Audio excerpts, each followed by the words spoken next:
उधर Mumbai police commissioner Hemant Nagrale ने एक खुसूसी ऑर्डर जारी करते हुए मुंबई की सड़कों पर आम गाड़ियों की सवारी पर पाबंदी आयद कर दी है। मुंबई पुलिस के मुताबिक मुंबई की सड़कों पर अब सिर्फ स्टिकर्स वाली गाड़ियां ही दौड़ पाएंगी।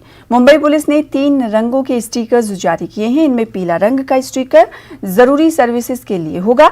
इनमें मुंबई म्युनिसिपल कॉर्पोरेशन की गाड़ियां, टेलीफोन, मीडिया और इलेक्ट्रिक सिटी डिपार्टमेंट और दीगर जरूरी खदमात शामिल हैं।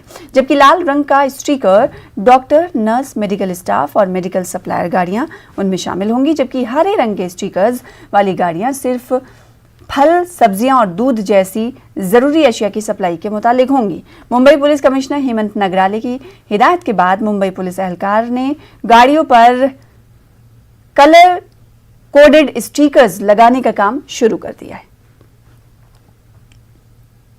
Citizens to be responsible, and we are giving you the discretion.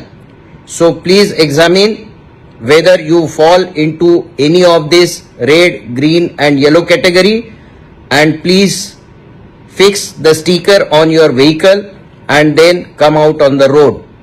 If anybody tries to misuse, they will be prosecuted under case of cheating